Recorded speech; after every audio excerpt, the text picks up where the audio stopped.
Don't stress. I panic every day when I do this. Okay, good. All right. So, I'm just waiting for us to go live on YouTube. We're just redirecting. So give me okay. one sec. Okay, we are live on YouTube. So I'm going to stop sharing my screen and hand over to you. Enjoy your lecture. Okay. Thank you so much, Debbie. Good afternoon to my Pleasure. students. I see we've got somebody here with us. So, good afternoon. And I know the rest of you will watch this lecture in your own time. Welcome. I know I missed you guys on the last session, but I'm very happy to be with you today. We are actually tackling a new unit, Unit 2, and which deals with assessment. So I'm just going to do a quick screen share. Right. Yeah, let's do a quick screen share and let me just close all the other things that I need to close. Okay, guys, and get to my PowerPoint. Okay, so like I said, we are going to be dealing with assessment in this lesson. And I hope thus far you guys have been tackling your assessments for TSSS 102. I see we've got the TSS. Please forgive me. I teach TSS 702, 102 as well, and TSSS 702. So sometimes, yeah, I get the codes wrong. So guys, I hope you have been tackling your assessments. I have been trying to pace you guys with it. So this week you had the second part of the first assignment to deal with. And hopefully by Friday, I'll send you a message to just check how far you have gone with that. And then we can go into the last part. And then obviously that assignment has to be submitted very soon. So please let us get cracking with it. I don't want us to be in the same situation we were last semester with all our assignments at the end. So then after this first assignment, then we have two more, but I've given you 3 week periods, and even with that, I will try and pace it so that you do a little bit every week. I know it might be a bit irritating. I'm like a real school ma'am chasing you all the time, but I find if we break it down in this way, it's a bit more manageable for those of you that are working full time and I know struggling with your own lifestyles and trying to fit this in. And I know many of you also are taking other modules, so it makes it all the more difficult. So I just I hope my method is helping you guys in a way. If not, please let me know, and then I'll stop being like an old egg. But okay, so let's carry on with today's lesson. So, like I said, I'm going to be tackling assessment, and this is something that's I think about quite a bit, and I wonder sometimes um, about assessments and if we actually getting it right, and should we be doing so much of tests and exams and things like that. What is it that we really want from these students? What do we want them to learn and take away? And more often than not, I think at school level, I'll refer to myself when I was teaching. If I look back at it now, I think you know I was getting it wrong. We were getting it wrong. We were just testing for the sake of putting a test out there. And if you have to look at the bigger picture, is that really what we want to do? And it's easy for me to say that right now, but when you're in a school and you have such big numbers to deal with, so many students in the class, and you have so much of other um, demands, and you have to set 1 or 2 tests a term and an exam at the end of the second term and an exam at the end of the fourth term. Sometimes teachers tend to just do what they need to do to get it done. And I just wish in South Africa we were in a better position to deal with this in a better way. But hopefully in time we'll get there. So we ask ourselves the question: why do we need to assess learners? And as silly as it sounds, we have to think about this very carefully.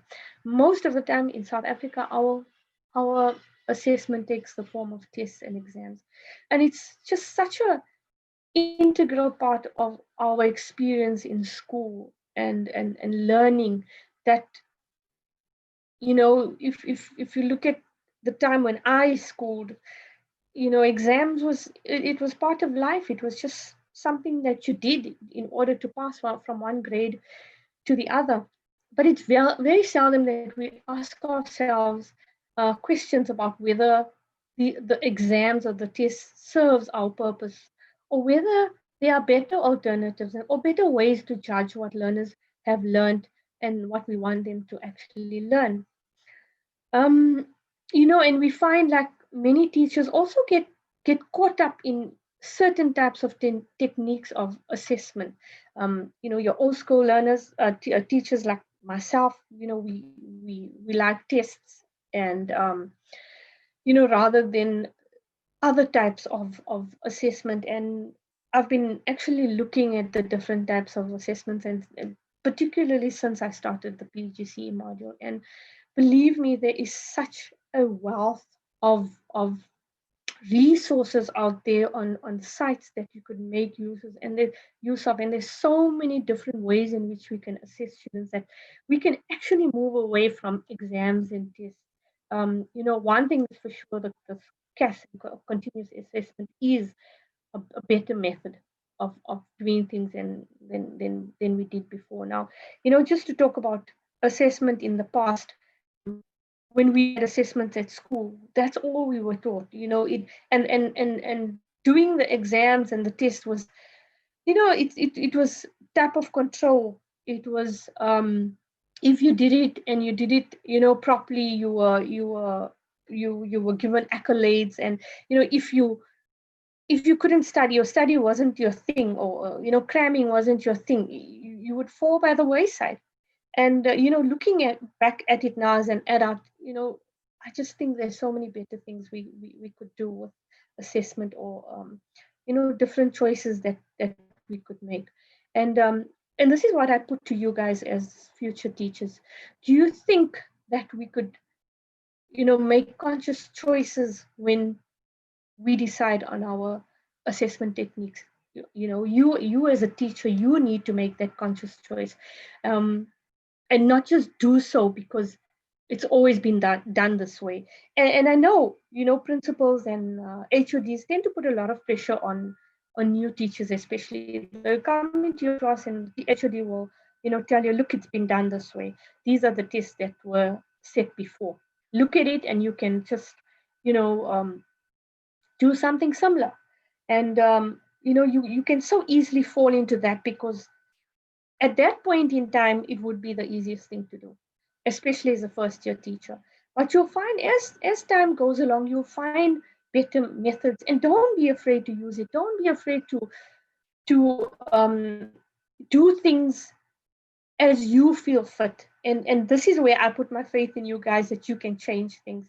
You can really change it, not for the sake merely of education, but for the sake of the learner that is sitting in your class. I think of people that were with me in school, you know, that couldn't take two exams. And you know, at that point, I mean, I schooled in the 80s, and yeah, in the 80s. Who in the 80s?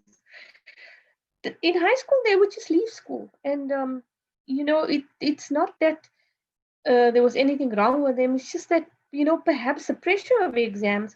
And I experienced it with my older daughter as well when she wrote matric last year.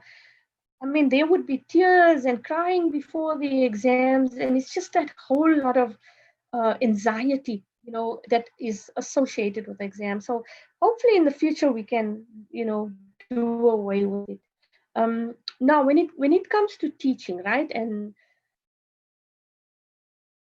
an effective teacher will ultimately realize or establish the purpose of the assessment even before they start talking about content. So even before you draw up the content, you know what you're going to teach. But while you're thinking about your lesson plans and the way in which you're going to present certain material, it's important to look at your assessment, or think about ways in which you can assess.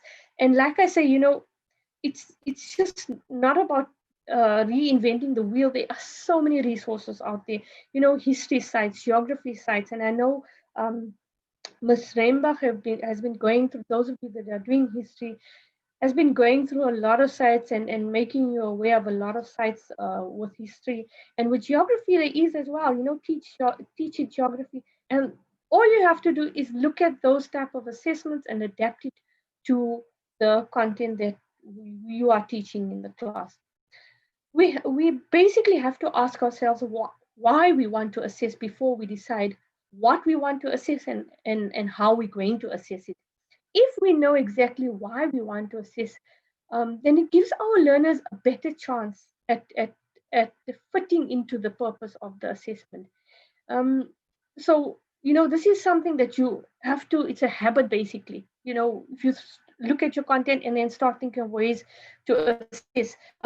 Old school, we used to do it the other way around. We used to teach first, and then when we come to the end of the section, we would assess or draw up the assessment there.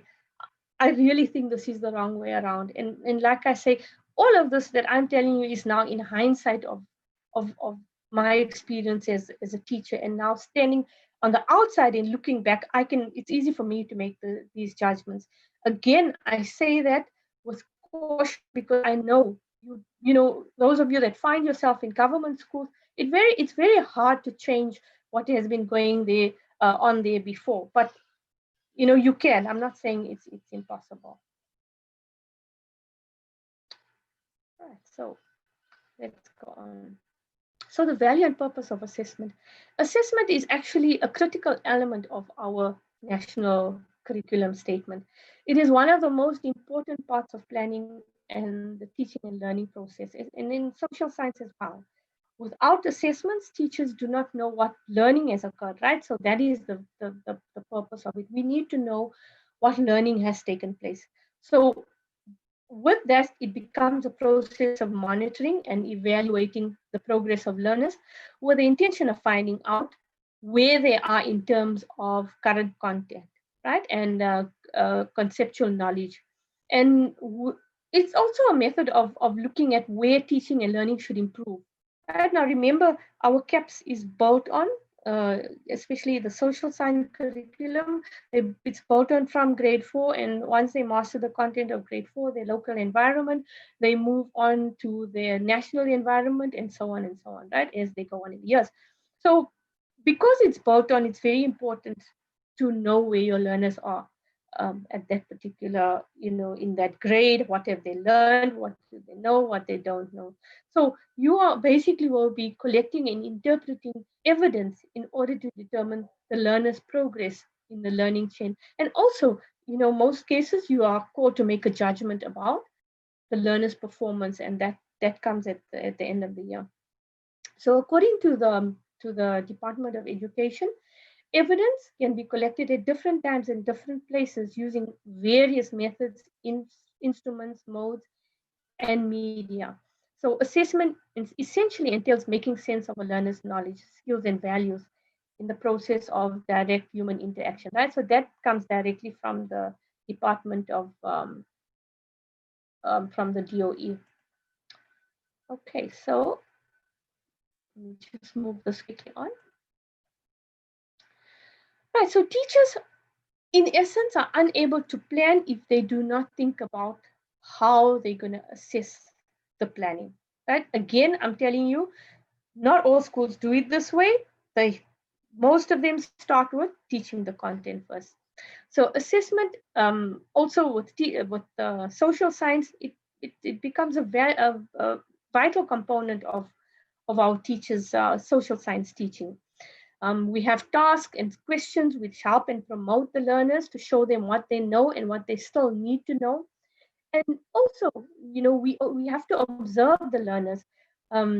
Here, the teachers, base judgments on whether the learner is basically grasping concepts, grasping what is being taught in the class, or what they still need to grasp. And sometimes you'll find a learner comes to you maybe in grade 5, and they haven't grasped the concepts of perhaps the basics of math work skills in grade 4, right? And you find that you will have to then go a little back and try and give the learner a little bit of background of what is taught in grade 4.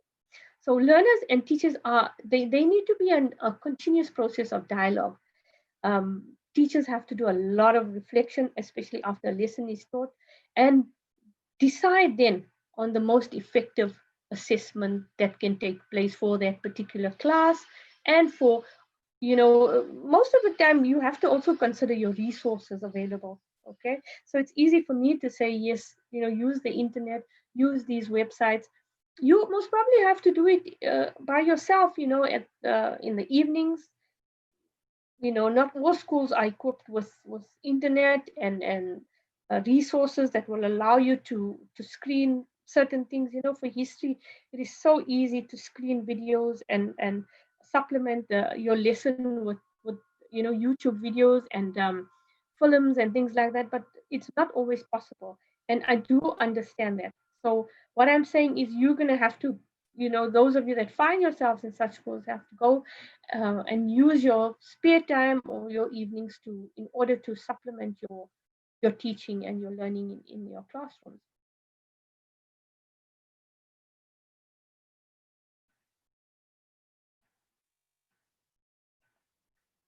Okay, then moving on. So with assessment, we find that scaffolding is very important, okay, especially for our social science teachers. And this refers to a variety of instructional techniques that is used to help and assist learners to move steadily and progressively towards stronger understanding in the learning process. But at the same time, we want them to become independent. So learners need information and guidance on how to plan the next steps in their learning.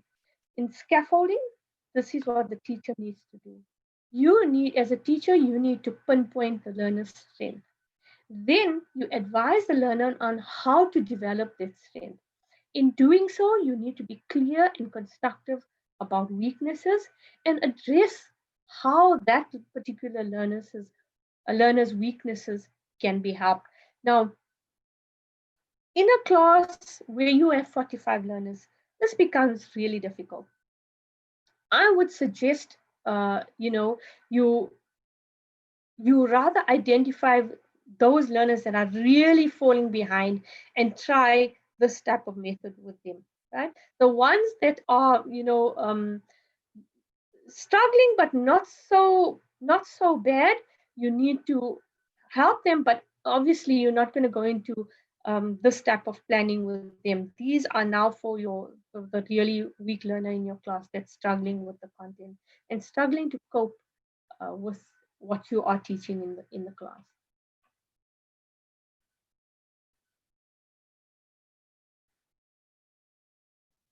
Right, so some of the common mistakes that are made by teachers or when we are assessing is that the assessment is often disconnected from the lesson aims or the objectives of the lesson, right? We should not think of assessment as an additional task to complete in the lesson. It should be seen as a part of the teaching and learning process, right? So a lot of teachers think that, setting a test or setting assessment is just, it's something additional. It's not. It's part and parcel of your lesson. It is part and parcel of the process of learning. Formative assessments is an integral part of planning and must be planned alongside the learning process. Okay. As the teacher plans each step of the lesson development, he or she should be asking questions on how will I know what the learners have understood, or what have they understood in this lesson plan. Also, you should, as a teacher, you should indicate how you will be assisting your learners in what he or she or what they need to use to measure their performance and the standard of performance that you find acceptable in terms of meeting the lesson aims. Assistance in the class could be formal or informal. Okay, so you can do it on a formal basis or an informal basis.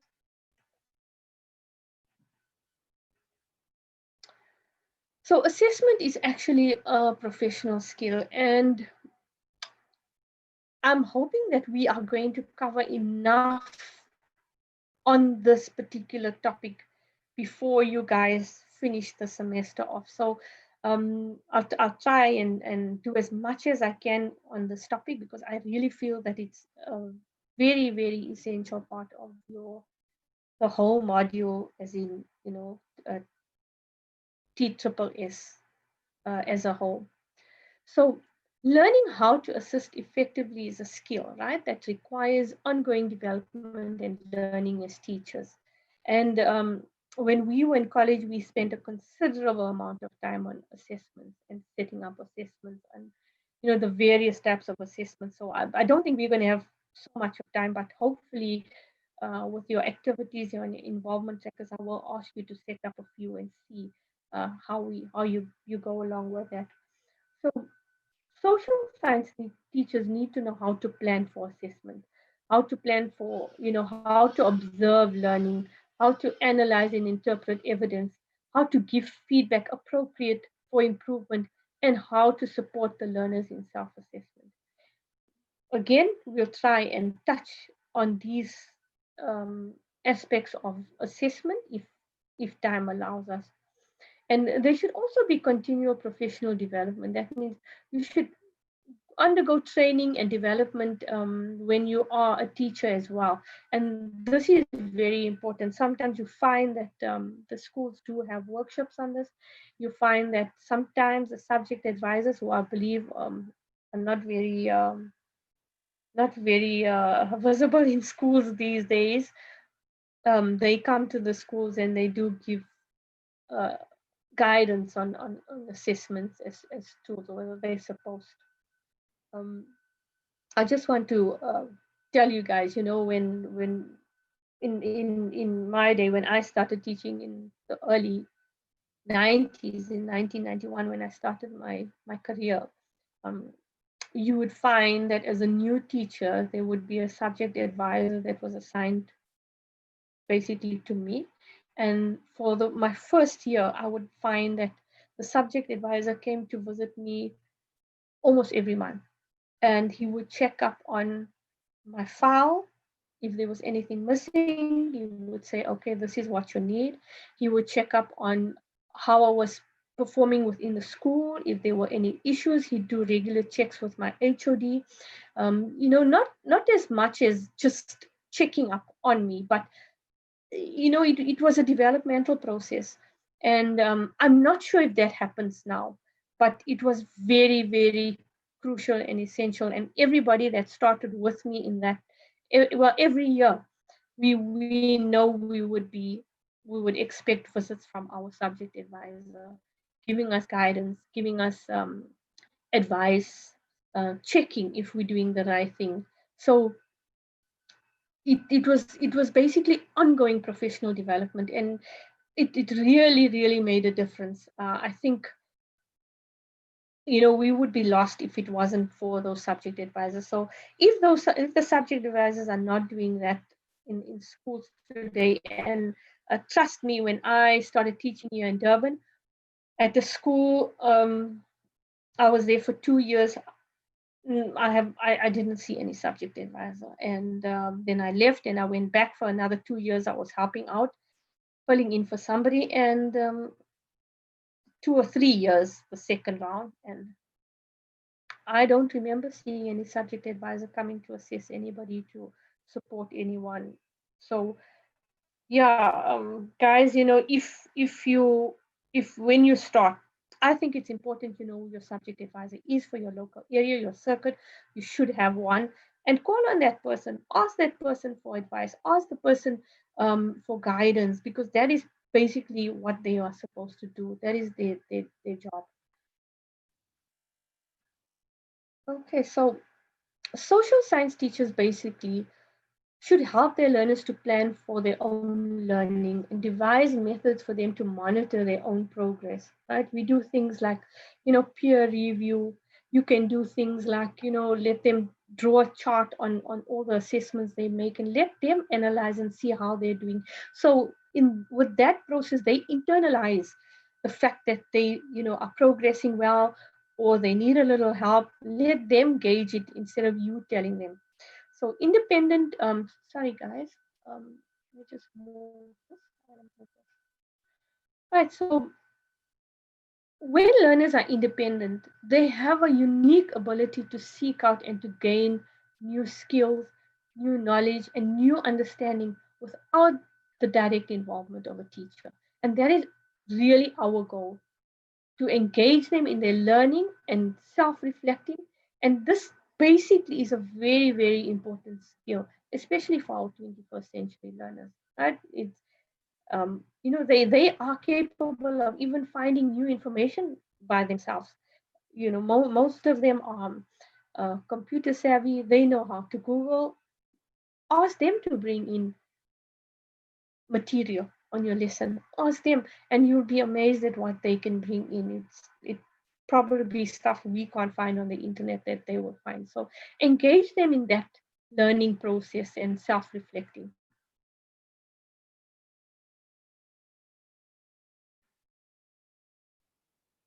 Okay, so assessment should always be constructive and sensitive. There's always something. It's something that teachers should always be aware of. Um, you know, focus on on assessing the work rather than the person. Your assessment should also have clear criteria, and your feedback must always be transparent and fair. With that, you need to offer support to the learners at all times when you're assessing. Be sensitive to the fact that sometimes when it comes to assessment, there may be personal, religious, or cultural differences that matter when aiming for effective learning. And that is something that, within your class, you need to be aware of. Get to know your learners, get to know them, their backgrounds, and, how to assess them in a way that will be good for them. Assessment also has the potential to affect self-worth and self-image, and should always be as constructive as possible. And we know with our history in South Africa, after our matric results come out, we have so many learners that just cannot take the pressure of not passing the matric exams, and then they commit suicide and things like that. So, we again, this whole thing of exams, and the whole stigma that is attached to this matric exam is just something that I feel that eventually we should really do away with. So your comment should always be directed to the work and not the individual. And also bear in mind that further learning and increasing motivation should be at the heart of assessment. It should be the heart of what you do in your social science classroom. Okay, so and we find, especially when I was in school, if you failed a test, oh my word, you're going to hear about it in the class. Not only you, everybody in your class is going to hear about it. So it was yeah, we move away from all those type of negative attention. I don't think our learners need it. Right, then we can use assessment as a form of motivation. When teaching social science, the broader aims and objectives are equally as important as planning, as they are is an equally important part of planning as they are in assessment. Our assessment should encourage choice, and it should be a construction of our learning aims and strategies. Learners, again, should be given the opportunity to be self-directed, and teachers should encourage and motivate learners and offer stimulation for the learning process. Comparing learners to each other, does not yield success. It's more likely to discourage learners, and it basically has the potential to remove the learners from the learning process altogether. That's why I've sorry guys, I needed to move that. That's why I've put a big danger sign there, because teachers so easily fall into the trap of comparing learners in class, in the classroom. So assessment also promotes understanding of goals. when you teach or when you start a lesson, it is so important to discuss your aims and outcomes with the learners.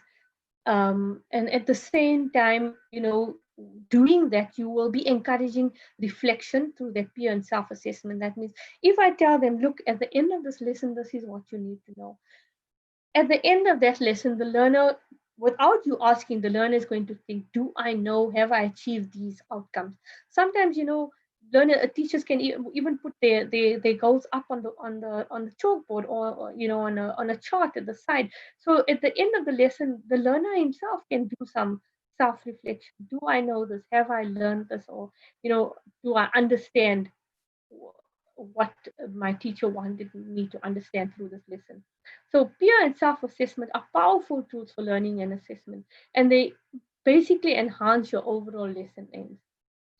Then understanding and commitment will follow when learners have some part in deciding goals, identifying criteria, and assessing their progress.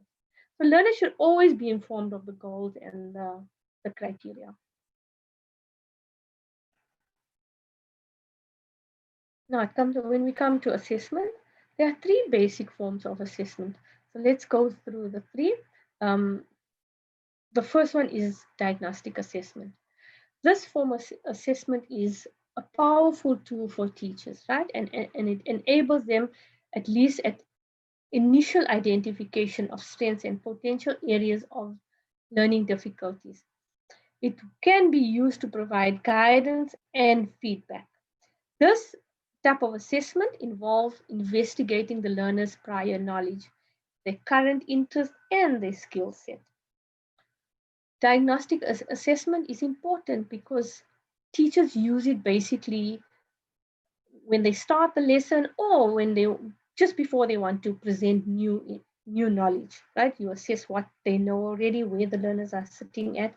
It's also basically it can involve the learner's attitudes to learning, and any issues can come up in diagnostic analysis that could be associated with a theme, or a topic being explored. Then we have formative assessment. This basically occurs throughout the learning process. This enables a learner or you to check the response against criteria. It's also very useful for teachers. However, uh, and if it's done properly, it also can be vital in you achieving your lesson aims. Then we have the summative assessment, and this is most commonly used, especially in social science, providing a grade which contributes to the final award, and it may be the source of necessary external discipline without which a learner would fall too far behind in his or her studies, right? So summative assessment usually takes place at the end of a lesson or a unit of work and provides an overall summary of the learning that has taken place. So assessment can basically motivate the learners through the admission of personal experience as a relevant source of learning and of data for assignments, and through feedback from which you can help the learners to develop self-esteem and confidence in their development process.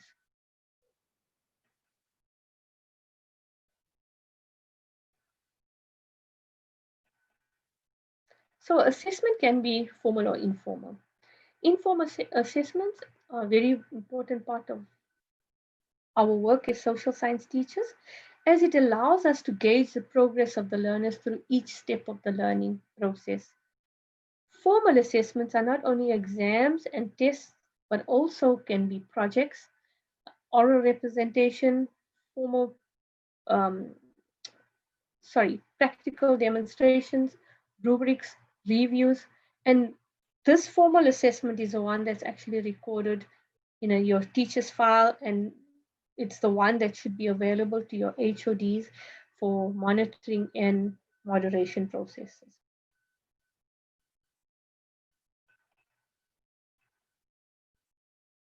So now let's look at some important aspects to consider when planning assessments. Sorry guys, let me just move this slide. Okay, so this is what we look at, right? And this is what you need to consider. how will the learners understand the aims they are pursuing? Okay, so that's your first question. How will the criteria you use for assessment be applied to their work? Thirdly, how will the learners receive feedback?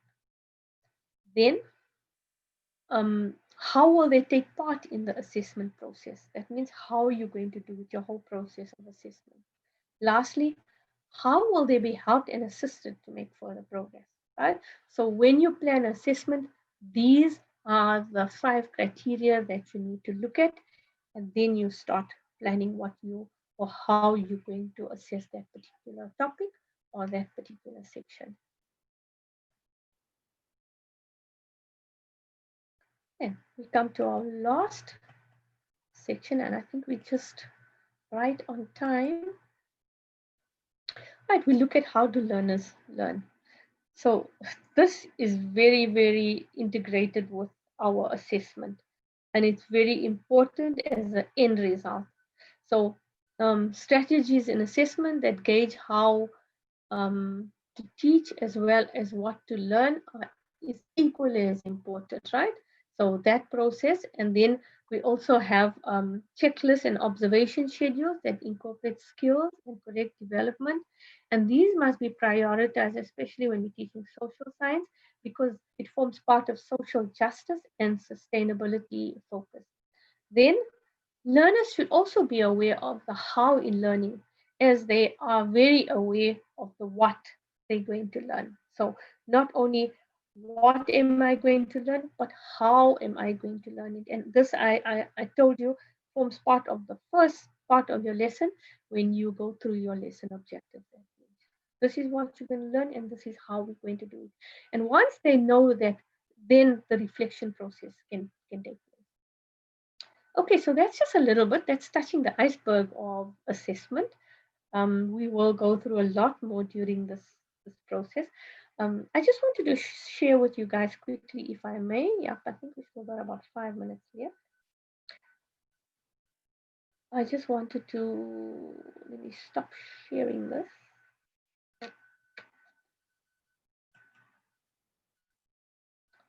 Okay.